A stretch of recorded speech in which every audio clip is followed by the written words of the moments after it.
¿Cómo conocer los impactos ambientales de las energías renovables? Porque la energía eólica podemos ver fácilmente sus impactos sobre la fauna alada. Pero, ¿qué pasa con la fotovoltaica? ¿Cómo se hace la vigilancia ambiental? Comienza Actualidad y Empleo Ambiental, un podcast de Juan María Arenas y Enoc Martínez.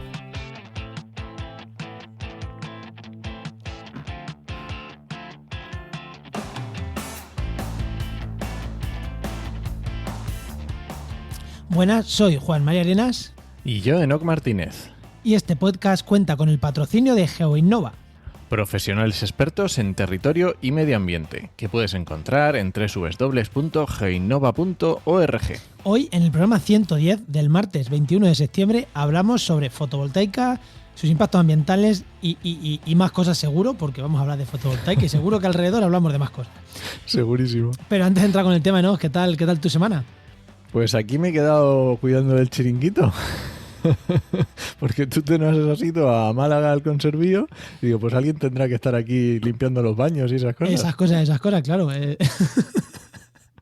¿Qué tal en el conservío? Pues bastante bien.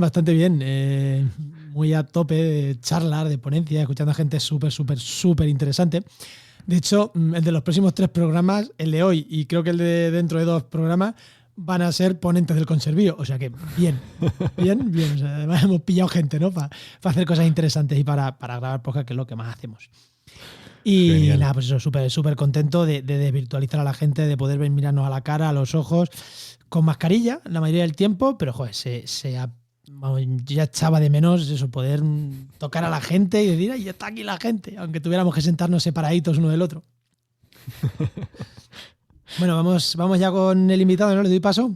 Venga, preséntanos, ¿quién ha venido? Pues hoy tenemos con nosotros a Adrián Martín Taboada, que es licenciado en Biología por la Universidad de Málaga y máster en Diversidad Biológica y Medio Ambiente. En la universidad, como biogeógrafo, está enfocado en modelos de distribución de especies y especialmente, y ya si no la que me corrija, en especies exóticas, especies invasoras. Pero es que además, la otra mitad de su tiempo trabaja en una consultoría haciendo vigilancia ambiental. Muy buenas, Adrián, ¿qué tal? Hola, muy buenas a todos. Muy buenas. Sí. Buenas noches. Pues sí, un poquito pegamos salto, es lo que tiene la vida científica, que a veces no puedes dedicarte solamente a un tema. O sea, que estás a media jornada en la universidad con modelos de distribución de especies y la otra mitad, pues eso, haciendo vigilancia ambiental de parques, una consultoría típica, ¿no? Correcto. Nos pegamos la mitad del tiempo visitando parques por toda Andalucía y la otra mitad pues en un departamento delante del ordenador haciendo modelos de distribución.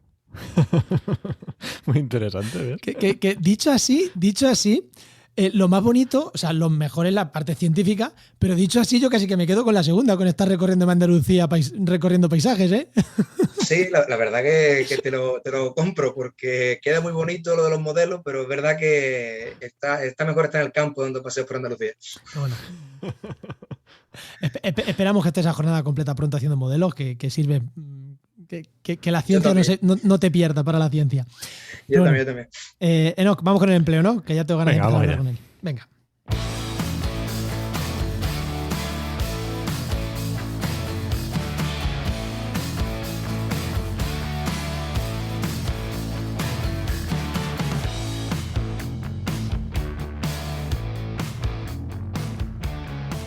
Bueno, ya sabéis que antes de liarnos con otra cosa, antes de liarnos a hablar de los temas que nos gustan, pues Enoc nos trae, que ya sabéis también que es el director de la web www.trabajenmedioambiente.com, nos trae un consejito de empleo. ¿Qué consejito de empleo damos esta semana, no? Pues mira, siempre hemos dicho muchas veces, en muchos ejemplos, en muchos consejos de decir en redes sociales, en LinkedIn, en donde sea, a nuestros compañeros de la carrera o a los que vemos por las mañanas cuando vamos a tomar el café, que es importante que sepan lo que estamos haciendo, en qué estamos trabajando, a qué nos estamos dedicando. Y hay una cosa que es que me ocurre muchas veces, que es que el que oposita parece como que se mete en la cueva y ya no quiere saber nada del mundo y está perdido un par de años y no sabes que... No sé si es que se ha emigrado o... Entonces, si estás opositando, también cuéntalo, porque al final es como un trabajo y puedes servir a tus contactos y puedes conseguir sinergias positivas entre no solo para las personas que sepan de qué estás opositando, a qué te estás dedicando el tiempo, sino también para ti, para ver que hay otro mundo y a lo mejor conseguir otros opositores, yo qué sé, que te puedan ayudar.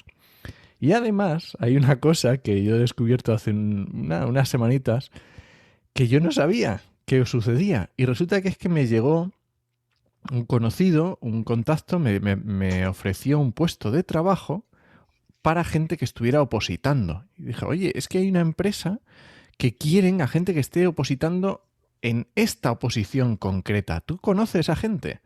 Y yo me quedé, ostras, qué bueno. Porque era justamente una oposición en temas ambientales y esta empresa necesitaba un perfil de persona que supiera mucho en normativa, que son justos la de estos opositores. Entonces era como el match perfecto, la conjunción perfecta. Así que, aunque estés opositando, cuéntalo, no pasa nada. Genial. Oye, las ofertas de empleo que ponemos en trabajaenmedioambiente.com, ¿cuántas ofertas raras has visto? Pues mira, otra cosa que no has visto nunca, ¿no? Buscar un perfil de gente opositando. Sí, porque en la oferta en sí no lo decían así tal cual, pero luego si ya te dabas cuenta y lo veías, decía, efectivamente, es que esto cuadra perfecto con lo que están buscando. Y era muy interesante. Nada, venga, Enoch, tu pregunta ya, Adrián, que ya empiece a hablar él, que se nos está Bueno, sacando. Adrián, la pregunta que le hacemos a todos los invitados. Cuando eras pequeño, cuando eras un enano, ¿qué era lo que querías ser de mayor? Y luego, ¿cómo has llegado hasta aquí? Bueno, pues la pregunta es muy buena. De pequeño, la verdad que no tenía nada decidido, es más, hasta hice selectividad y cuando fui a echar la oferta no tenía nada decidido todavía, cuando quería entrar en el grado, pero bueno, siempre me había vinculado bastante Yo vivo en el campo, por suerte, y me había vinculado siempre a los animales, a las plantas, y a salir al campo, y siempre pues me tiraba la cabra tira al monte, ¿no? Pues al final acabé decidiendo biología y la verdad que acerté. Ya como llegué hasta aquí, pues bueno, como llegué a estar pluriempleado es un poco más de la precariedad de la ciencia que de un mérito propio. Pero entonces hiciste biología, luego hiciste el máster, que ya hemos dicho, Sí. y ¿cómo fue ese salto? ¿Qué pasó? Pues fue durante el máster, ya fue terminar la carrera, empezaron a salir algunas ofertas de empleo en la Universidad de Málaga y yo ya llevaba años ya vinculado a la ciencia, desde tercero de carrera ya estaba vinculado a temas científicos, a póster, congresos, algún artículo. Qué bueno. Y pues nada, terminé la carrera durante el máster, pues ya eché ofertas de empleo, en la cual pues después de echar 20, la gente se cree que es una la primera, ¿no? 20, en una de ellas pues me contrataron. Y ya pues desde entonces la verdad que no he parado de enganchar un contrato con otro y muy contento. Ahora pues pluriempleado porque no me da para una jornada completa en ninguno de los empleos, pero muy contento. Y eso, y mezclando, que esto es para mí me parece interesante recalcar para esa persona que nos está oyendo y que dice, uy, es que he salido de la ciencia. Es que, hablando yo con Adrián en el conservío, me decía, es que he tenido épocas de estar contratado por la universidad, épocas en las que me he ido a Galápagos a hacer muestreos, pero épocas en las que me ha contratado una empresa y épocas como la actual que estoy mitad en la empresa, mitad en la universidad. O sea, que la gente tampoco, incluso estás haciendo una tesis, o sea, que Sí. en estos contratos que vas enganchando vas haciendo una tesis, o sea, que y no es una tesis sin cobrar, sino que cuando te enganchas en la universidad avanzas más con la tesis, cuando estás desenganchado, pues avanzas menos, evidentemente. Sí. Es el tema bueno, pues no me contaron en su momento que la nota media es lo más importante, si quieres seguir el tema científico y demás. Tampoco lo tenía claro, no voy a engañar a nadie. Pero claro, al no poder tener después optar a becas de formación de personal universitario y demás, pues FPU, pues me tengo que buscar la vida si quiero hacer una tesis. Y en este caso, pues de entre un contratito, otro contratito, fueron saliendo trabajos, los cuales pues digo, pues mira, lo enlazo a una tesis y ahora pues como dice Juan, pues cuando estoy en la universidad es cierto que avanzo más con la tesis y cuando no estoy en la universidad pues me dedico más al tema empresarial y no avanzo nada, realmente no avanzo nada. Oye, y ahora cuando ha dicho esto Juan de los Galápagos, me han parecido luego antes buscando información sobre lo que te dedicabas y eso, algo de China también, puede ser, que está Sí. haciendo. ¿Y cómo es eso de ir a muestreos ahí? Pues bueno, es como comentábamos, ahí, como yo sabía ya, una vez que me meto en la carrera, sabía ya lo que quería y quería temas de biología, temas de ciencia y fui buscando pues todo lo que podía. Echaba todas las ofertas que encontraba de becas, de trabajo, colaboraba en todos los proyectos posibles, incluso me dejaba engañar para hacer un podcast como ahora, pues. Y bueno, pues ahí ya me llegó una oferta de China, de una universidad de China, cerca de la provincia famosa de Wuhan. Y nada, pues contacté con la persona indicada, mandé mi currículum, mandé mis méritos. La persona tardó bastante en decidirse, es más, yo lo mandé con un año de antelación y poco antes de la fecha a la que me tenía que incorporar me dijo, pues sí, que eres el seleccionado, que te vienes para China con todo pagado. Digo, vaya, a muestrear 4 meses aquí. Ostras. Así que sí, fue una experiencia. Que eso da para otro podcast. Viajeros, investigadores por el mundo. No eres el primero que pasa por estos micros y que ha estado en China investigando, ¿eh? No eres el primero. Sí. Me alegro saberlo. Además, creo que cerca de Wuhan, Félix Picazo estaba también. Me suena. Yo no me si acuerdo nos escucha, que no lo dónde diga. estuvo ¿Es Félix? Si no lo Yo estuve en la provincia no. de Hunan, que está colindando con Wuhan. Y ahí estuvimos con un pajarito además invasor aquí en España, que es el leotrio, el ruiseñor del Japón, o ruiseñor piquirrojo, creo que le llaman aquí en España. Que está Además es muy bonito, ¿no? Sí, muy bonito. Un ave que ha venido aquí como ave de jaula. Ahí Mira está, sobre todo en Collserola, en el parque de Collserola en Barcelona. Anda. Mira que yo no tengo ni idea de pájaros, pero ese me sonaba. Pájaro bonito. Bueno, vamos con el tema. venga, mete la música.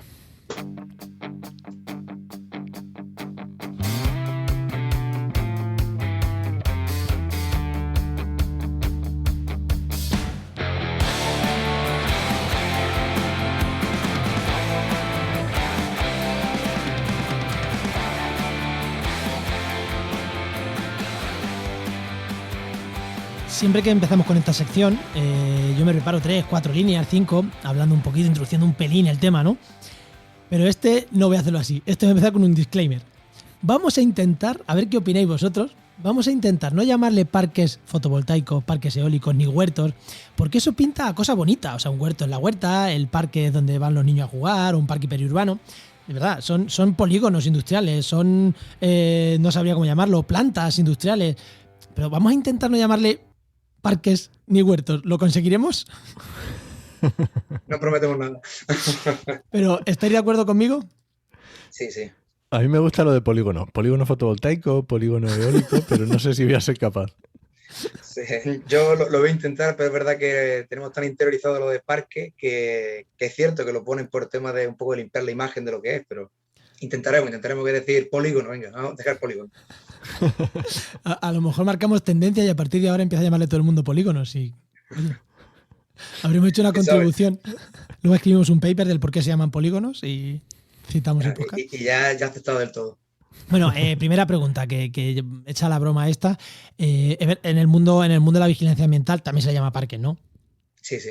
Vale. En el mundo de la vigilancia ambiental, parque, y tanto eólico como solar, o huerto, en el caso de la fotovoltaica. Vale. Bueno, pues ya que hemos hablado de vigilancia ambiental, voy a empezar por una pregunta muy, muy sencilla y muy, muy general. ¿Qué es la vigilancia ambiental en este tipo de proyectos? ¿Qué es la vigilancia ambiental? Bueno, la vigilancia ambiental es más amplia de lo que realmente en estos tipos de proyectos se le dedica. En este tipo de proyectos se dedica normalmente a una vigilancia ambiental a una especie en concreta o a un grupo pequeño de especies. En el caso de los polígonos fotovoltaicos, normalmente se centra en rapaces y aves esteparias. Entonces, dejando atrás todos los restos de animales, incluso de aves. Entonces, la vigilancia va muy enfocada a ese tipo de aves, que bueno, que sí, que es vigilancia. Es estar pendiente simplemente. Lo que se busca en esta vigilancia es saber y conocer las aves, en este caso, o las especies concretas que habitan o que hacen un uso del espacio que se quiere utilizar después para la construcción de este tipo de instalaciones. Oye, me llama la atención. Bueno, ahora si quieres pero me llama la atención de que en un polígono de estos fotovoltaicos, ya ibas a decir parque, en un polígono de estos que se haga especial hincapié en las rapaces. En la esteparia lo entiendo, pero en las rapaces. ¿Por? Bueno, sí, es que las rapaces, como son más emblemáticas, se ven más, la gente las conoce más también. Y por temas de protección, normalmente de rapaces le dicen se centran en perdicera o imperial. que son aves que tienen una protección en Andalucía, porque claro, yo trabajo ahora mismo en Andalucía. Entonces sí, se centra mucho en ese tipo de rapaces, pero después, por ejemplo, algo que nos llama mucho la atención, al menos en los parques en los que he trabajado, que nunca hacen hincapié en el Milano Real, que también tiene una categoría de vulnerabilidad alta en Andalucía. ¿El por qué? Pues bueno, lo que digo, como son emblemáticas, pero después es verdad que estas aves hacen un uso de caza, no tanto para el nido, pero sí de caza del territorio. Y si coincide que un ave o una pareja está cazando y le va a poner todo lleno de un polígono de fotovoltaico, pues hay que tenerlo en cuenta. Vale, y nos hablabas de estas especies en concreto, pero aunque no seas tú en la consultoría, en la consultora donde trabajáis, ¿hacéis solo este tipo, quiero decir, este tipo de vigilancia de unas especies concretas para luego para posteriori, o hacéis otro tipo de vigilancia más amplia, a lo mejor, no sé, de residuos o de yo qué sé? Bueno, realmente la empresa que me contrata a mí es una subcontrata de otra más grande, que sí es cierto que hace vigilancia tanto de plantas, en este caso, del impacto ambiental, de ecosistema, del paisaje más bien, y también un poco de residuos, igual que también ya se centra un poco en arqueología también Claro. y un poco más amplio. En nuestra parte nos dedicamos especialmente al tema animal, a la biología animal. Entonces sí hacemos más amplio de lo que nos dicen, eso sí es cierto. Nos enfocamos a otro tipo de animales, o al menos ampliamos en el tema de aves, no solamente las dos que nos dicen o las 3 especies, porque muchas veces que cuando lees las recomendaciones o las exigencias es un poco de risa por lo poco que te ponen. Vale, y esas recomendaciones y esas exigencias, ¿quién las pone? ¿La administración o la empresa que está construyendo? Supongo que será la empresa que está construyendo, pero porque la administración no le exige más, ¿no? Claro, la administración obliga a la empresa y la empresa es la que ya te exige el estudio mínimo que le ha exigido la administración. No más, nunca te dan un poco más. Vale, y has dicho de antes de que se haga la obra y durante la obra, quiero decir, o sea, que se produce vigilancia ambiental antes de, pues oye, vamos a ver qué es lo que hay aquí, qué es lo que nos vamos a cargar al poner el polígono, y luego también cuando está en funcionamiento también hacéis. Sí, la idea y la administración y la idea que se tiene es que después de la construcción tiene que tener un seguimiento igual que en el tema eólico.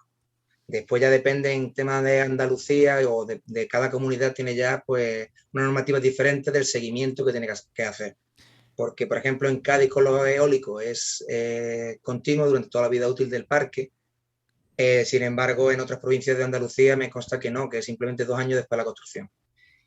Mi caso, pues uno de los parques que ya están construidos, que nos han dado la vigilancia ambiental, es durante los próximos 5 años.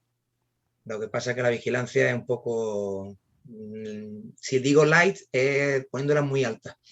Eso te iba a decir, ¿qué tipo de vigilancia hacéis en un parque ya en funcionamiento? Para que la gente sepa, porque en parques eólicos, si no estoy equivocado, suele ser una visita a los aerogeneradores, una a la semana, una al mes, ¿no? Más o menos, dependiendo, ronda entre por ahí, ¿no? Depende de lo potente que sea, pero eso, mínimo, una al mes toca, e incluso una a la semana, ¿no?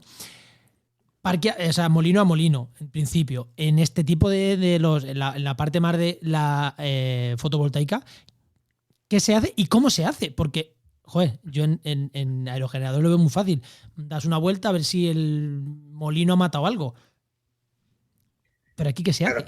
hace? En el tema fotovoltaico, en ese aspecto, un poco más complicado, pero lo que se suele hacer es, si tiene una línea de evacuación, es decir, una línea de electricidad que es aérea, pues entonces desde la subestación del parque hasta la subestación de destino, pues te exigen una vigilancia de toda la línea para ver si hay animales o electrocutados o colisiones contra la línea. Y después también te piden, porque estos parques por ley tienen que estar enteros vallados, y te piden que revises si hay colisiones en la valla esa que se ha puesto al parque. Igual que si hay colisiones dentro contra una placa, porque es verdad que en su momento se ve algún caso de alguna nátida, de algún pato, que desde arriba es verdad que con el brillo parece agua de estamparse contra una placa. ¡Hala! Anda. Ahora tengo noticias recientes al menos, pero es cierto que las primeras pruebas que se hicieron y demás en su momento, pues hubo algún que otro percance con los patos. Hostia, no me lo hubiera imaginado nunca, ¿eh? Fíjate. Sí, es que además cuando ya lo ves desde el aire es cierto que es verdad, tú sabes ya lo que es, unas instalaciones, ves los carriles y demás, pero si lo ves a grosso modo y eres un poco miope como yo, te quita un poco la gafa, ves una mancha que reluce que pues, puede ser perfectamente agua. O sea, al final es como un reflejo que ya está. Correcto, sí, refleja. Y Y si después, además las placas que a veces también tienen como ese colorcito como azulito, pues o grisáceo. sí, sí, mira la placa de cerca es negra, pero tiene, ¿verdad? Tiene unas líneas azulitas o blanquitas, que es verdad que le hace que de lejos sea un poco más azulado todo. Claro. Pues el estudio que se hace, mirar las colisiones, mirar el tendido y después, pues también lo que te exigen es el mirar el uso, a ver si antes había cernícalo primilla, pues saber si ahora con el parque construido sigue habiendo cernícalo primilla o no. Ah, claro, qué bueno. Entonces, igual, el seguimiento de la misma especie que te ponen en el previo, lo tienes que seguir haciendo en teoría durante la construcción y después de construcción. Pero sobre todo ellos miran ya un poco lo que es la línea. Lo que pasa que, bueno, que lo que te digo, en el parque este es un poco light porque te dicen, mira todo esto, pero lo que te pago son 2 horas de vigilancia. 2 horas al mes. En este caso es 2 horas cada 2 meses. Porque es cierto que un parque que lleva construido bastante tiempo, han tenido problemas con licencias, no sé, y al final han tardado 8 años en ponerlo en funcionamiento. Entonces, como que la administración de esta provincia ha cogido la normativa o lo que de Claro, eso lo que había en su de hace día, 8 años, claro. claro. Vale, ¿y Claro. actualmente cuánto sería? ¿Lo sabes? Pues actualmente en el tema de construcción, por ejemplo, es verdad que la administración en Cádiz es bastante eficiente, desde los parques eólicos y ahora parece que con los fotovoltaicos también, están obligando visitas semanales. Entonces ahí sí, ahí ya es algo que, hombre, no quiere decir que sea lo mejor porque es lo mismo. Normalmente depende ya lo que te ponga, pues te pagan, no que te paguen, es que la vigilancia que te obligan a hacer, entre comillas, es muy corta. Vas Ya, todas las semanas, pero poco tiempo. ya. Pasa que por suerte nosotros ampliamos más y como nos gusta el campo, no nos importa quedarnos un poco más en el campo y vigilar un poco algunas cosas más, pero Pero no es cierto, claro. es lo suyo. Sí. Oye, Claro, una pregunta, Juan, perdona. Es que en el grupo de Telegram solemos avisar para hacer la grabación y decimos pues que si alguien nos quiere hacer preguntas o lo que sea. Y tenemos una pregunta de Álvaro que viene justo aquí.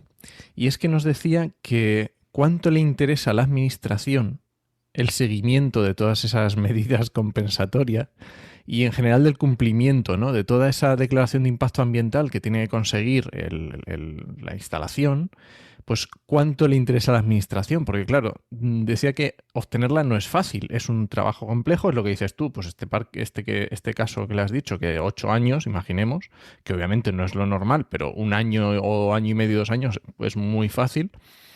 Claro, esos son muy exigentes al principio, pero una vez que ya se ha dado esta declaración o se ha dado el ok, ¿cuánto de exigentes es la administración normalmente? Pues bueno, en la pregunta la verdad que es un poco, no voy a decir compleja, pero un poco que todavía me llega fuera de tiempo en el caso de que solamente tengo la vigilancia en uno. Pero es cierto que, ya construido me refiero, pero es cierto que en los que he estado en construcción se pone la administración, al menos en esa provincia, se ha puesto bastante exigente y la obra la terminaron en marzo, si no estoy equivocado, y estamos ya a casi finales de septiembre y todavía no le han dado el visto bueno porque no han terminado de poner una cajanilla. Vale, o sea que se ponen bastante duros, ¿no? Sí, cuando te lo ponen en la DIA o en lo que te exigen, es cierto que una vez que lo ponen en papel, sí te exigen y se están poniendo bastante duros, al menos en los casos concretos, que en los que está. Es cierto que después la vigilancia, pues ahí estamos todavía un poco viéndolas venir a ver en la postconstrucción cómo va a ser. Y ya después, como te digo, depende de la administración en Andalucía, de cada provincia un poco. No tienen una normativa en común todas todavía.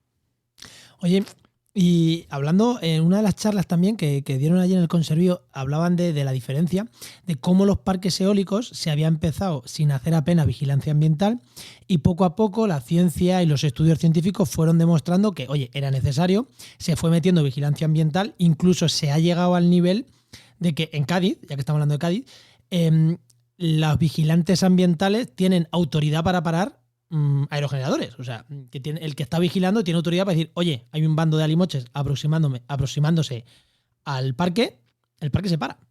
Duela o no duela, el parque se para. Haya mucho aire o no haya. No podemos matar la mitad de la colonia de alimoches de Europa porque están cruzando justo este parque hoy. Claro. ¿Qué hemos aprendido de esas experiencias casi a posteriori? ¿Qué hemos aprendido para la fotovoltaica que se puede implementar ya? O sea, cosas que diga, hostias, vamos a hacer antes estudio, vamos a ser más precarios, no sé. ¿Qué experiencia? Porque además me consta que el investigador que lo contó es de tu grupo de investigación y seguro que habéis hablado en algún momento de esto. Sí. ¿Qué experiencia nos podemos llevar de un lado para otro? Pues bueno, la experiencia más clara que nos podemos llevar es que no se sabe nada antes de la construcción. Prácticamente en España hay muy pocos estudios, si no me equivoco, a este investigador que dice que además es mi director de tesis, había estado mirando antes del Conservio y había encontrado solo 1 o 2 artículos científicos relacionados con fotovoltaica. Entonces es cierto de que todavía el impacto que puede tener la fotovoltaica no lo sabemos. Eso es lo único que hemos sacado en claro de la eólica, que hasta 20 años después, bueno, en el caso de la eólica fue en el 80 el primer molino, creo que empezó a funcionar en el 89 o así, 87. Pues bueno, pues hace 30 años, más de 30 años, y ahora es cuando tenemos conocimiento o algo más de conocimiento de los problemas que acarrea esto y ya se ponen desde hace varios años lo que dice, un vigilante ambiental, pero allí, por ejemplo, en el tema de Cádiz, la vigilancia ambiental es más diaria, con 24 horas un vigilante ambiental allí, con la posibilidad de, con un móvil, parar el molino 7, que es donde se va a estrellar los alimoches. Pero en el tema de fotovoltaica, pues ahora mismo no se sabe nada. Quizás hay un gran boom, a mí es verdad que por poner la electricidad verde pero quizá deberíamos de haber echado un poquito el freno y tomar un poquito de ejemplo de Suiza, que en el tema de las eólicas no construyó ni un parque eólico o ningún polígono eólico hasta que tenían datos suficientes para saber dónde iba a tener menor impacto este tipo de instalaciones. Entonces han tardado, es verdad que han tardado, pues si en España llevamos más de 30 años, pues ellos quizás llevan 10 años, pero ya han puesto los parques donde el impacto, a priori también, pero han hecho un estudio concienzudo sobre la zona donde pueden tener parques eólicos sin mucho impacto ambiental, o al menos sin mucha muerte de animales. Vamos, pero que en España parques lleva habiendo mucho tiempo. O sea, polígonos fotovoltaicos que igual lo podíamos haber empezado a investigar hace unos añicos, ¿no? Sí, claro, lo que pasa es que también es cierto que cambia un poco la tecnología y que va muy rápido y los parques las instalaciones fotovoltaicas que había antes no son las mismas que hay ahora. Antes es cierto que eran unas instalaciones, bueno, empezaron también con el tema de las termosolares, ¿no? De proyección del calor y demás, que se vio también que había afecciones con la fauna, que llegaban los pájaros a quemarse en el aire. Pero claro, ese tipo de cosas lo han sabido una vez que han instalado, en vez de probarlo un poco antes, de probarla, en ese caso fue la temperatura que puede alcanzar un haz de luz. Aquí, pues bueno, pues sí, ha habido instalaciones fotovoltaicas, pero o no le ha interesado a nadie, o la administración no creía que iba a tener este boom, o ya no sé si es por dejadez o por ignorancia, pero es verdad que se sabe muy poquito. Lo que sí se puede decir es que hay que vigilar más, que necesita estudios de impacto ambiental fuertes previos y durante y posterior para poder evitar las pérdidas, ¿no? Las posibles pérdidas de biodiversidad o de muertes por colisión. Es muy interesante que esto que dices de a posteriori, porque se supone que cuando tú haces uno de estos proyectos ya va implícito cómo vas a desmantelarlo y que tienes que dejar las cosas como estaban, pero claro, todavía no hemos llegado al punto en que los primeros fotovoltaicas se tengan que desmantelar. Creo que deben estar ya empezando a cumplir, pero en la parte de obra y en la parte, digamos, de explotación del proyecto, ¿cómo ves tú? Porque nos decías que al final lo que haces es como unos inventarios, vamos a decirlo así en genérico, y luego vas viendo qué efectos tiene cuando has puesto la fotovoltaica. ¿Qué habéis encontrado diferencias? ¿Qué habéis visto? ¿Qué es lo que se suele ver en esta vigilancia que hacéis de las especies? Claro, en el de la construcción, que tuvimos datos de previa construcción y construcción, pues ahí sí es verdad que pudimos ver que, porque aparte de los inventarios de fauna y del uso que hacen las rapaces, esteparias, o en este caso, en este parque, también las acuáticas, que la administración incluyó a las acuáticas, los patos y demás, para que nos entendamos todos, es cierto que nosotros también hacemos una serie de transectos delimitados con una distancia fija, en la cual también lo utilizamos para calcular los índices de abundancia relativa y abundancia. Entonces vamos apuntando a la cantidad de animales, a la distancia a la que lo encontramos. Entonces ahí sí hemos podido hacer un pequeño comparativa muy previa, porque es verdad que en este caso, pues la previa fue muy light también, a la previa construcción fue muy poco tiempo, entonces los datos que tenemos pues no nos dan ni siquiera para comparar las mismas fechas como tal. Ujú. Pero es cierto que se ve que la detectabilidad al menos, no voy a decir la abundancia, que podría decir casi que también, pero la detectabilidad de las especies baja un montón. La cantidad de especies que se encuentran sí, la abundancia se puede decir también, sobre todo en algunas que en las más comunes, porque no hemos podido incluir en el análisis ninguna de las migradoras ni nada, pero perdiz, triguero, gorrión, que están siempre todo el año, verdecillos, jilgueros, le hemos podido mirar que antes pues, los números son muy altos y durante la construcción es cierto que al menos la detectabilidad es muy baja. Ya le influye algo, porque es cierto, ves la obra y son un montón de hectáreas, un montón de máquinas haciendo ruido, Claro. taladrando. Es normal, los animales, eso es una perturbación grande para ellos. No quiere decir que hayan muerto, simplemente se desplazan a otras zonas, pero es verdad que el uso que hacían de esa zona, al menos durante la construcción, cambia. Después es cierto que cuando está construido, vas, los miras y no sé, no puedo decir porque no tengo datos de si llegan a los mismos niveles de antes, pero es cierto que ya tuve los pájaros en este caso que hacen un uso no normal, pero un uso asiduo de las placas. Las utilizan de posaderos, utilizan para hacer los nidos en las pequeñas especies, pero bueno, todavía no hay datos para, al menos yo no los tengo. El que los tenga, que por favor me lo facilite y lo vemos. No hay datos, pero tu impresión en campo es, al Sí, principio se pierde mucho, evidentemente, pero que después, bueno, se gana, lo que pasa es que hay que ver un poco si cambia la comunidad de aves, que seguramente cambia un poco, porque el uso Claro. cambia. Ya no es el mismo suelo, ya no es un campo de trigo, ya tenemos una instalación humanizada, pero es cierto que a ciertas especies pues le está viniendo bien, o a priori por lo menos los pocos datos que tengo y las pocas visitas que pude visitar, se ve que, hombre, que hacen un uso recurrente. Yo he visto ya un mochuelo, un cernícalo posado de oteadero, una placa solar. Claro, sí, al final es infraestructura que a ellos, pues si les viene bien, les da lo mismo que sea lo que sea. igual que se Correcto. posan los postes de la luz para cazar, pues se posarán ahí. Correcto, sí, al final la naturaleza, si le da un poco de tiempo, se adapta, y lo que pasa que es cierto que muchas especies pues se pueden perder, el tema de las esteparias, ¿no? Pues sobre todo. Oye, muy interesante esta parte. Yo hice el otro día un charco sobre este tema y me interesa mucho por lo que dices tú de los viajes que te has dado viendo, viendo de estos polígonos. Eh, ¿Qué posibilidades hay de que se puedan hacer usos combinados? ¿O los promotores que están haciendo las instalaciones siquiera los tienen en cuenta? Quiero decir, usos combinados con agricultura, o a lo mejor bajo placa permitir que haya, vamos a decir entre comillas, maleza, ¿vale? Que no sea eso un descampado que no dejan crecer nada. ¿Cómo estás viendo tú en ese tema en cuanto a biodiversidad? Claro, yo le voy a tirar una pequeña piedra a los promotores, pero no los conozco, no sé, pero es cierto que como empresa tú el dinero mínimo que te puedas gastar te lo gastas. Entonces es cierto que el promotor está intentando que entren los mínimos requisitos para no hacerlo, porque es gasto para él. Eso es cierto, y como empresa imagino que cualquier empresa lo haría. Pero es cierto que la administración ahí se está obligando un poco a, por ejemplo, el desbrozamiento de las zonas entre placas y de las calles. No puede ser química, Ah, entonces ya tiene Ajá. que ser mecánica o adiente. El adiente es un rebaño de ovejas.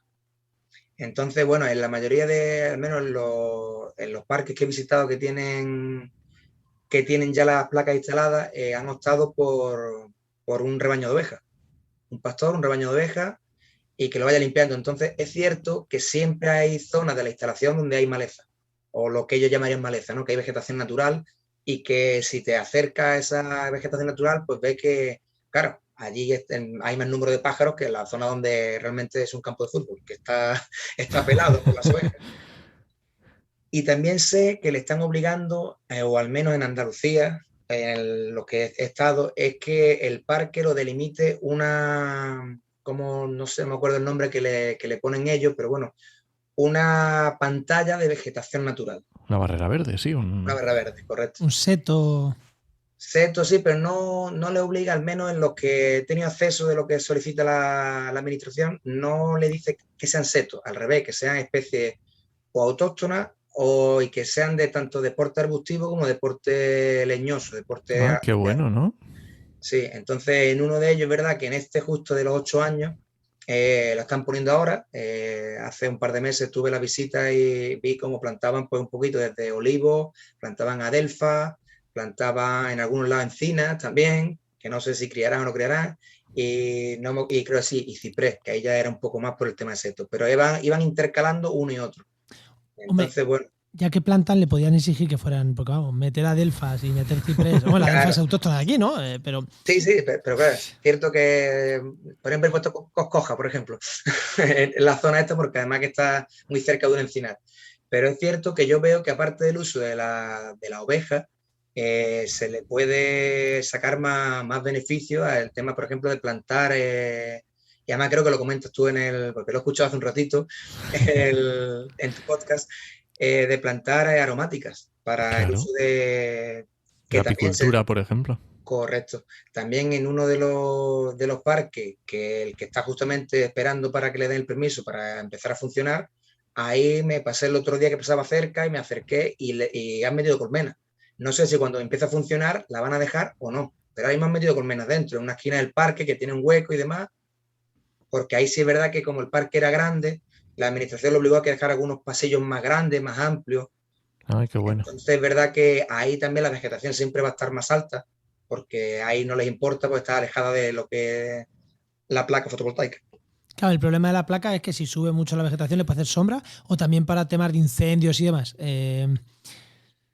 Ambos. El tema del desbrozamiento lo ponen por ambos, tanto por el aprovechamiento, que si sube la vegetación, pues con una mínima sombra, además que yo me impresiono y el trabajo del ingeniero es increíble porque sobre papel y después sobre campo ponen para que una placa con la otra la sombra nunca llegue a tocar y además, pero aprovechando el milímetro. Se queda la sombra 1 milímetro de la placa siguiente. Yo alucino cuando lo veo. Pero es cierto que, claro, si la vegetación ahora sube, ese trabajazo que se ha pegado a esa persona para que no coincidan las placas y no le dé sombra, te la estás cargando. Pero después es cierto que manda mucha electricidad y el cableado que hay allí es enorme. No sé los kilómetros de cable y de rulos que se ven cuando estás construyendo y las que tienes metido. A cualquier mínimo fallo, cualquier chispa, si aquello tiene una vegetación abundante y sobre todo en Andalucía, lo seco que es en verano, aquello puede crear una catástrofe. Eso también nos lo preguntaba en el grupo de Telegram Mario. Claro, porque las placas, los módulos, que nos han dicho que hay que decir módulos, que no son placas. Sí. Claro, están generando electricidad siempre.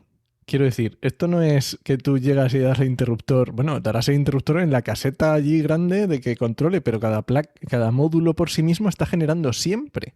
Entonces, ¿esto puede generar también problemas de electrificaciones para invertebrados, para, yo que sé, aves o lo que sea? ¿O tienes conocimiento? Yo no tengo conocimiento de ningún caso que hasta ahora, pero lo que sí he visto que tanto los insectos como las aves hacen uso recurrente de las instalaciones.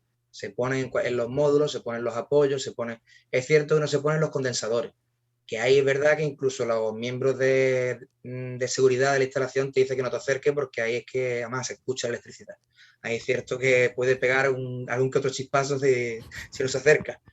Pero hasta ahora es el trabajo que se está haciendo, a ver si es cierto que en otros lados dejan que una vez que se construyen las placas hagan un estudio ambiental y la administración obliga a un estudio bueno.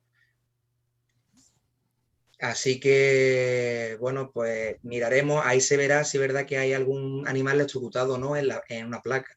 Pero de por sí normalmente en un módulo no debe de haber ninguno porque se revisa bastante y al fin y al cabo allí hay trabajadores también, que normalmente entre módulos está bastante seguro, pero siempre hay algún fallo, puede haber alguna derivación. Una pregunta te iba a hacer yo.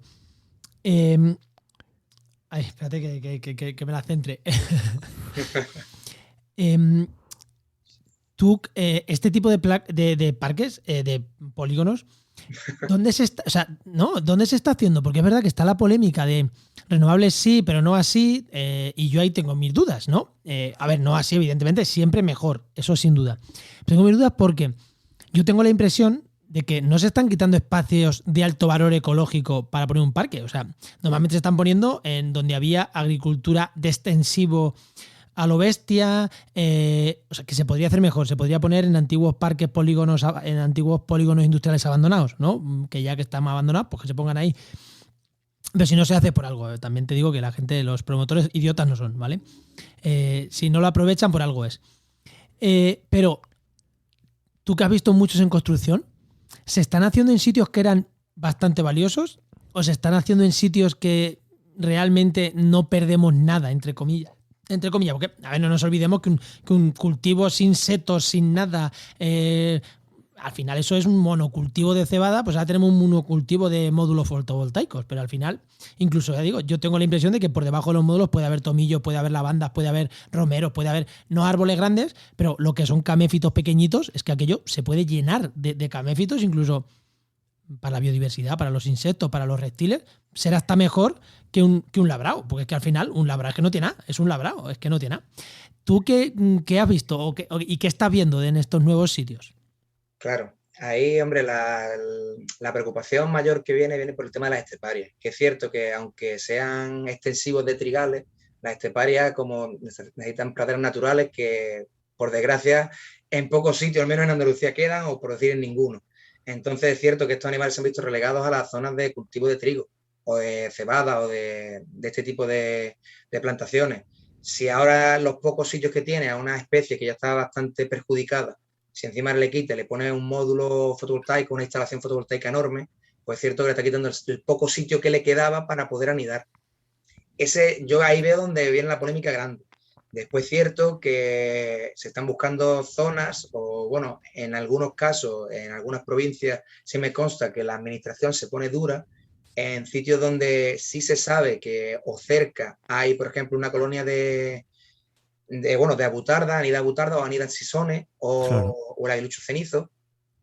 Es cierto que lo están moviendo y ahí en esa zona hay específicamente un parque no sé decirte, pero creo que ya por la 5ª localización, porque cada vez que lo ponen en un sitio se detectan ese tipo de animales y la administración a priori te dice que no.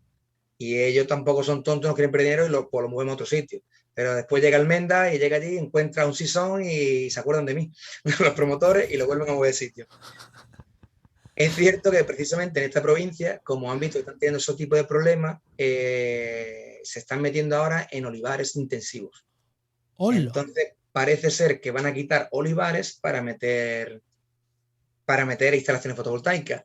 ¿Qué pasa? El problema que normalmente en el intensivo no te va a dejar el propietario que te metas, te va a dejar que te metas en el tradicional, que también tiene más cantidad de pájaros y de fauna, y el poco trozo que le quede de tierra lo va a poner de intensivo. Entonces al final estamos en las mismas, vamos a poner un mega cultivo de algo, o de fotovoltaica o de olivares en este caso. Es cierto que ahí el impacto sobre las esteparias es mucho menor, y ahí es cierto que siempre se pierde. Aquí el impacto lo tenemos claro, siempre un impacto sobre el ambiente, siempre todo lo que hagamos. Pero es cierto que si las esteparias están muy tocadas y lo va a poner en el único sitio que le queda a la esteparia, pues quizás te lo puedes llevar a, no te voy a decir a un olivar, porque los dueños de olivares pues me estarán ahora mismo intentando matar, pero lo puedes intentar en un olivar o en zonas como tú dices, zonas de impacto bajo o ya degradados, una zona degradada, una zona de un polígono. Claro. El tema del polígono, los promotores no son tontos, y el polígono es que como tiene precio urbano, el alquiler urbano no es el mismo que el que tú vas a intentar engañar al pobre agricultor que está en el campo, porque muchas veces llegan estos promotores, no voy a decir todo ni voy a generalizar, que no me mate nadie, pero es cierto que en algunos casos que he vivido de cerca a una pobre cabrera que tenía en Almería, que tenía sus campos en el desierto Taberna, que no son muy productivos, es cierto, pero lo poco que plantaba era para las cabras y le daba su huertecita a las cabras. Le llegaron ofreciéndole, pues, como se diría en mi pueblo, un puño de higo. El oro y el moro, ¿no? Claro, no, y a ti te iba a dar un puño de higo, pero como tú tienes 4 cabras, me lo va a coger seguro, porque, hombre, no sé lo que le dieron, ¿no? Pero 10.000 euros es más que lo que te va a dar las cabras y vas tú tranquila en tu casa. Ya. Entonces también lo toman muchas veces por tonto y, hombre, la gente que trabaja en el campo tampoco es tonta. Claro. Y le tienen un cariño a las tierras y tienen un beneficio. Es cierto que se está especulando mucho y como que si la cosecha viene mala y demás, pues si te pegas 4 años con cosechas malas y ahora te llega alguien que te va a dar más dinero del que ganas habitualmente sin hacer nada, pues en muchos casos dicen, ahí tienes las tierras. Planta lo que te dé la gana. Si quieres plantar algo y si no, instala fotovoltaica o molino, pero a mí dame dinero que yo me quede en mi casa tranquilo, que estoy ya hasta las narices. Vale, Pero sí. Y ya para ir terminando, una de las últimas preguntas que nos habían hecho en el grupo, que nos lo hizo también Mario. Y es que, claro, esto es un tema que suele suscitar también bastante polémica, yo veo en redes, ¿no? Que es el tema de si es el promotor el que el que se encarga de la vigilancia, aunque sea la administración la que le da los valores o los mínimos que tiene que hacer. Claro, y luego eso se lo encarga a una empresa, bueno, todos sabemos el mundo empresarial. ¿Cómo garantizas la neutralidad de ese proceso, de esa vigilancia? ¿Cómo garantizas de que eso se hace bien realmente? Claro, ahí es verdad que es muy difícil y ahí va un poco más en cada empresa o en la honestidad de cada vigilante y demás. Nosotros lo tenemos claro, nosotros se pone lo que hay, si no te hago el informe, y si no te hago el informe tú no construyes el parque ni te dan nada. El parque que está esperando, aparte de la instalación de esa cajita nido que le faltaba para hacer nícalo, no se puede construir porque no le hemos dado todavía el último Okay, informe. sí. En este caso, por otro tipo de tema, pero no se le va a dar si no se pone. Yo he visto allí un aguilucho cenizo, yo te voy a poner aguilucho cenizo y tú no tienes nadie para quitarlo.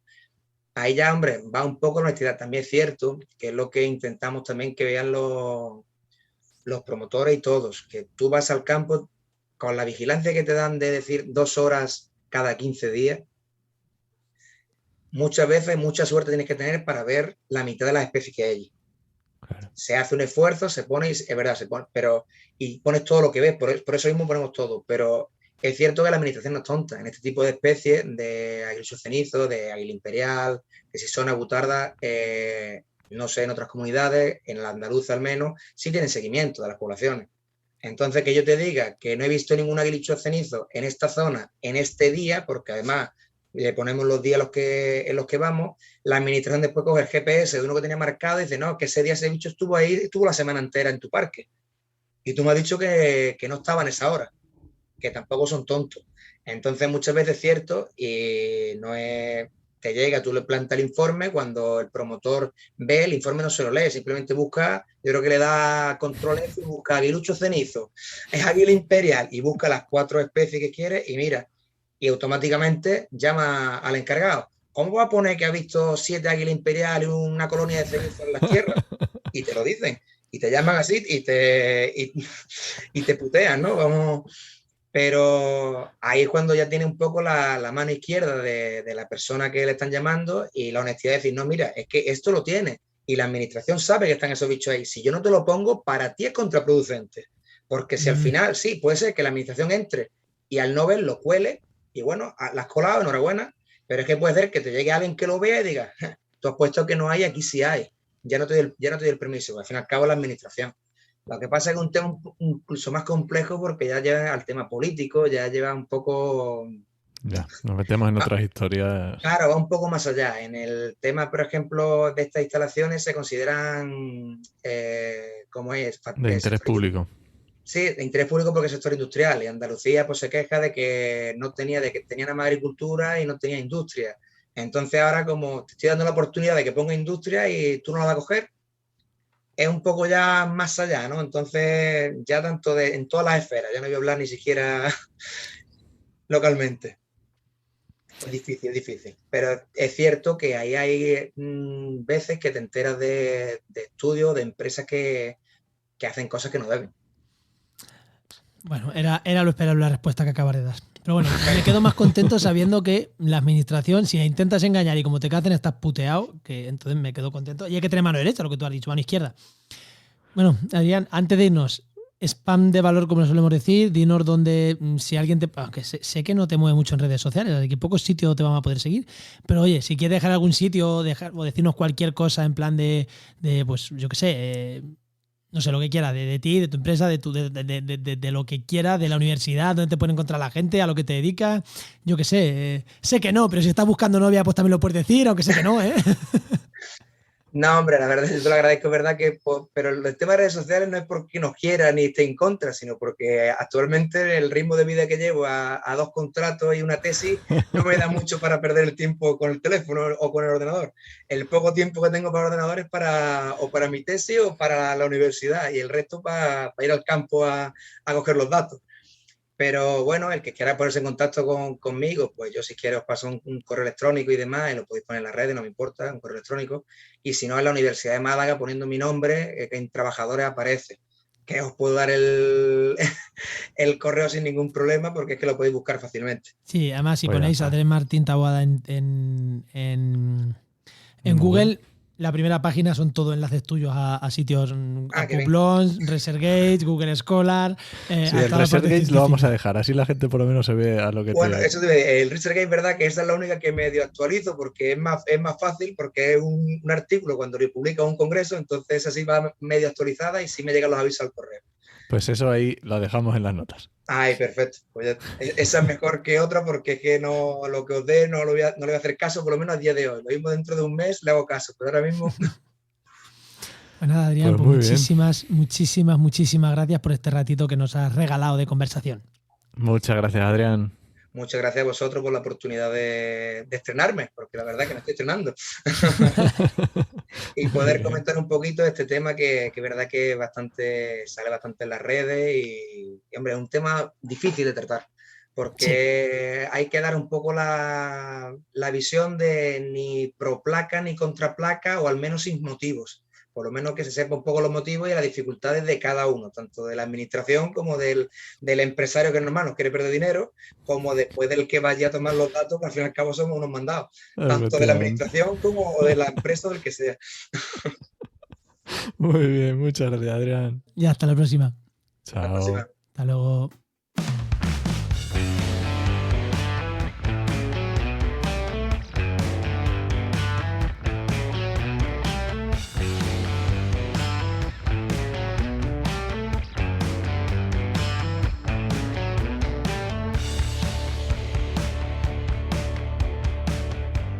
Bueno, no, es que ya casi nos vamos, pero tenemos aquí, como siempre, a nuestros amigos de GeoInnova, y como siempre también tenemos como siempre ya de estos últimos muchos programas, a su director. Tenemos aquí a Luis Quesada con nosotros. Muy buenas, Luis, ¿qué tal? Hola, ¿qué tal? ¿Cómo estamos? Muy buenas, Luis. Muy buenas, Enoch. A ver, yo tengo aquí apuntado que íbamos a hablar de los estándares y normas para la generación de planimetrías en España. Me lo has intentado contar para que lo hiciera más sencillo, pero he dicho, no, si es que lo sencillo primero es, ¿qué es una planimetría? A empezar, ¿qué es las planimetrías? ¿Qué es la planimetría? Bueno, al final la planimetría no es más que una parte de la topografía, ¿no? Es la forma en la que se trabajan los diferentes métodos para detallar o representar en un plano, ¿vale?, los elementos, las entidades geográficas que existen en la Tierra, ¿vale? Claro, lo que tienes que hacer es algo que está en 3D, a través de diferentes métodos, lo tienes que hacer en ponerlo en plano, ¿vale? Eso queda como resultado planos. Vale, y cuando dices los estándares y normas, esto va a ser que lo que es, vamos a ponernos de acuerdo en cómo lo hacemos. Efectivamente, porque claro, hay muchas formas. Desde las propias proyecciones que estés utilizando hasta, evidentemente, todo el tema de simbología cartográfica con la que estés trabajando. Porque me da a mí la impresión de que habéis tenido que trabajar cosas con diferentes municipios cercanos y que cada uno era de su padre y de su madre, ¿no? Me da a mí que por eso no lo propusiste.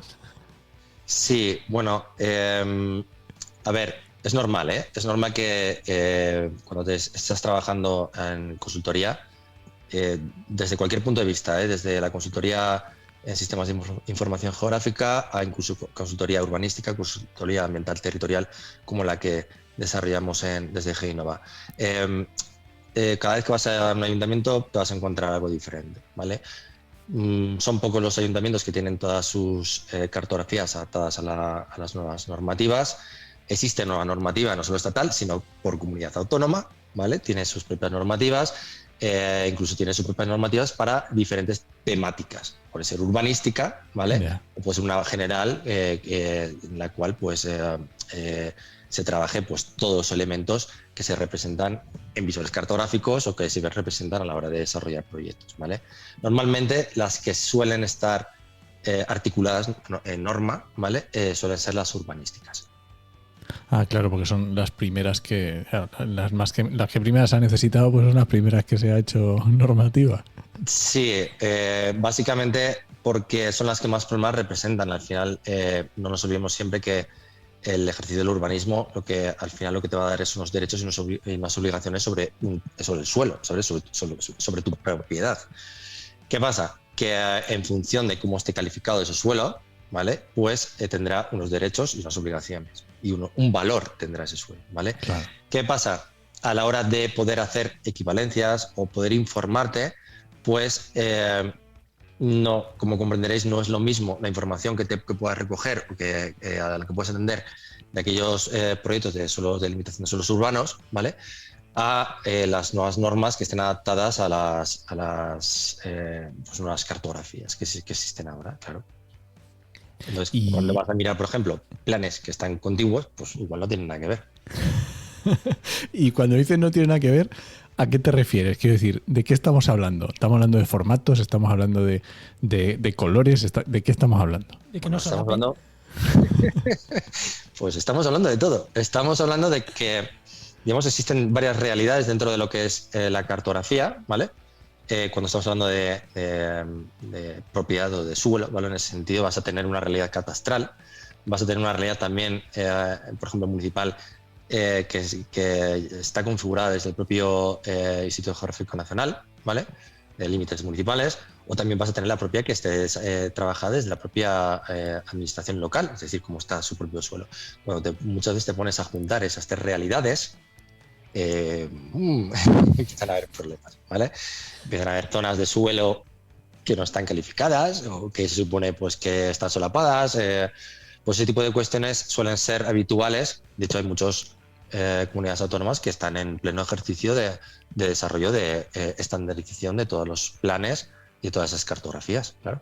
O sea, que eso no estaba estandarizado. O sea, y no hablamos de temas de SIG, ni de cosas digitales, ni de cosas en la nube, ni nada. Estamos hablando de mapas en papel. Y aún así todavía no estaba eso estandarizado en España. No. A ver, existen muchas. A ver, por general, la ley estatal del suelo, ¿vale? Vas a tener suelo, la clasificación del suelo te va a dividir en urbano, en urbanizable y solo no urbanizable, ¿vale? A partir de ahí, también se puede definir las zonas no urbanizables, ¿vale? Está protegida, no protegida, ¿vale? Pero después todas las subcategorías que existen detrás, bueno, pues normalmente los propios desarrollos, planificaciones, vamos a decirlo, despachos de arquitectos, ¿vale? E ingenieros, pues cada uno pues han ido poniendo pues códigos diferentes y formas diferentes a la hora de hacer la nomenclatura de esas superficies, ¿no? de esa zonificación.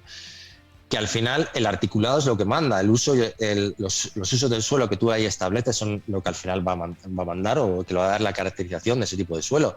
Pero donde uno va a llamarlo zona rural agrícola 1, pues el otro le va a llamar zona rural a secas. Es decir, esa misma zona, digamos, una misma superficie de suelo que tenga un límite, que tenga una muga entre dos municipios, ¿vale? Pues se ve muchas veces que hay discrepancias entre calificación del suelo, ¿vale? Es decir, coño, pues estamos hablando, si estamos hablando del mismo valle, del mismo tipo de agrícola de suelo, ¿por qué aquí en esta zona me dicen que esta es una zona protegida, de zona de agricultura protegida, y el otro lo tiene como suelo rural, solo no urbanizable, ¿vale? Pues uno tendrá a lo mejor una normativa basada en un proyecto de suelo PSDU, o el otro lo tendrá adaptado a la normativa, ¿vale? Es decir, claro, tú tienes que ir a la normativa vigente. Si el otro está de hace 30 años, pues tendrás que ir a la que tiene de hace 30 años. Tendrás que ir al articulado que hay ahí. Que en la parcela en la que es el otro municipio tenga otro articulado diferente, mucho más normativizado, con muchas más prohibiciones, etcétera, es otra realidad. ¿sabes? O sea, que no hay o sea, estoy flipando con que esto no esté estandarizado. O sea, yo pensaba que esto era como, pues, como el Corine, algo así, que hubiera ya unas clases puestas y para adelante. Es lo que nos da trabajo, el hecho de que cada vez vayan sacando nuevos planes generales y nosotros vayamos trabajando en toda la planificación, en la estrategia de desarrollo, modelo de desarrollo de ese suelo. Daros cuenta al final que cuando estamos trabajando el desarrollo, o sea, el modelo territorial, el modelo de desarrollo territorial, estamos trabajando todo. O sea, tú, en función de cómo defines el tipo de suelo, vas a definir un tipo de usos. Si estamos hablando de suelo urbano, vas a definir el tipo de casas que se van a construir, ¿vale?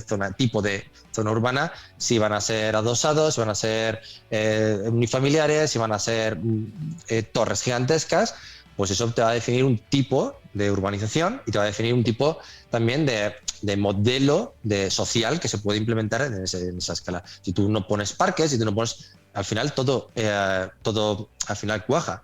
Si va a estar orientado a un turismo, si va a estar orientado a un modelo territorial terciario, todo ese tipo de cuestiones implican cuando haces el modelo de desarrollo territorial, acabas diciendo cómo quieres que sea tu municipio, ¿vale? Claro, y si en cada sitio se ha hecho de una manera, pues luego es jodido Claro. unirlo.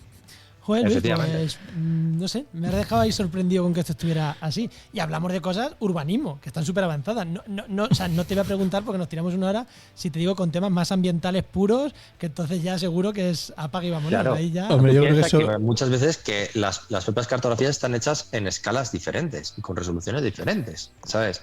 Entonces te planteas el hecho de decir, a ver, ¿por qué esto me lo han hecho y tiene una precisión que me estás viendo que es que se está ajustando perfectamente a la arboleda? Y los otros me han hecho aquí un círculo y se han quedado tan anchos, ¿sabes? Bueno, pues son escalas diferentes, lo han trabajado a diferentes escalas, uno está hecho de hace 25 años y otro lo acaban de hacer ahora y está aprobado. Sí, eso yo me lo he encontrado bastante en temas de urbanismo, ayuntamientos, eso me ha pasado. Y lo que a lo mejor en ambiental no, porque a lo mejor como se trabaja más a nivel de comunidad o de esto, pues va un poco más. Si te cuento lo que pasa en algunos municipios con los parques naturales, vete a Puebla de San Miguel y fíjate el parque natural hasta dónde llega. Puebla de San Miguel hasta el límite. Es muy cachondo. Es muy cachondo. Esto tenemos que hacer un libro de curiosidades. Sí. Sí, en 110 programas ya tenemos unas cuantas, ¿no? Si la fuéramos Cualquier ecologista que todas... vea eso, bueno, ecologista, no hablo de ecologistas, perdonar, vamos a poner. Cualquier técnico ambiental o formado dentro de biología, ambientología, forestal, etcétera, ¿vale? No voy a hablar de porque es otra cosa completamente diferente, ¿vale? Cuando ve eso dice, bueno, esta línea aquí en mitad del bosque, porque bueno, pues ya está.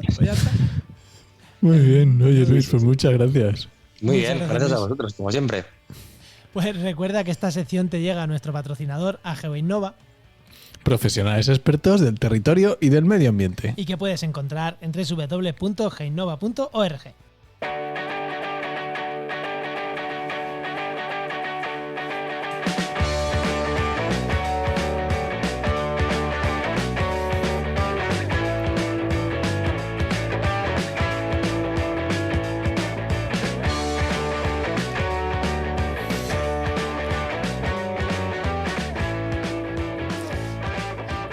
Bueno, no, nos vamos, que hoy se nos ha quedado largo el programa. Sí, un poquito rápido, pero ¿recomendamos alguna cosilla? Venga, vamos a recomendar alguna cosilla, ¿no? Hombre, yo creo que con lo que está pasando en La Palma, las imágenes que está viendo que son espectaculares, absolutamente brutales. Oye, lo siento por toda la gente que lo está pasando mal y perdiendo la casa, que la verdad que me da una ansiedad cuando veo los vídeos, pero... Es como se comen la lava las casas, pero sí, hay momentos duros de decir, hostia, pobre gente. Sí. Pero hay otros momentos espectaculares de decir, Dios, la naturaleza, como el volcán, cómo va a crecer la isla. O sea, esto es espectacular. Es como si conseguimos abstraernos un pelín de las desgracias y que se les pueda ayudar a esta gente. Bueno, por lo pronto no hay pérdida de vidas, que oye, que al final las casas, pues mira... Jolín, han hecho un trabajo genial el tiempo que llevan avisando y todo, hasta sí. Tremendo. Vale, ¿recomendamos alguna cuenta de Twitter para seguir, para estar al tanto? Venga, vamos a recomendar un par, ¿no? Vamos a recomendar un par. Venga, di. Venga, pues recomendamos a la cuenta de Nahum Chazarra, que es un geólogo, @geólogo en apuros, que además lo he visto hoy en la tele y todo. Estamos grabando con un día de antelación, ¿eh? Como no nos gusta hacerlo, pero es verdad. Lo he visto hoy en la tele, creo que ha sido en La Sexta, hablando de estos temas, y me ha dado mucha alegría verlo ahí, porque oye, un divulgador que se lo está currando muchos años en Twitter y tal y cual, y que lo pasas mal porque eso no da dinero, hostia, que al final te llame una tele para participar en el momento histórico, ¿no? de España. O sea, esto de que explote un volcán en España es histórico, pasa solo cada 40, 50 años, 30, 40. O sea, me ha gustado mucho verlo ahí y lo recomiendo mucho, Anaún. ¿Y a quién más recomendamos? Pues vamos a recomendar también la cuenta de Geocastaway en Twitter, que están retuiteando cosas súper chulas y dando y muy buena información. Si no recomendamos a los compañeros de Geocastaway, que además tienen un podcast y demás. Igual Mario, que nos ha hecho muchas preguntas hoy en el grupo de Telegram, nos tira alguna pullita, ¿no? Muy bien, ¿nos vamos? Venga, vámonos. Pues nada, este podcast pertenece a la red de podcast Podcastidae, como no, la red de podcast de ciencia, medio ambiente y naturaleza. Y muchísimas gracias por compartir el programa, por los comentarios en redes sociales, que para este seguro que genera debate y demás. Esperemos que sí. Y pues nada, sí, muchas gracias. te esperamos en el siguiente programa de actualidad y empleo ambiental. Nos escuchamos. Adiós.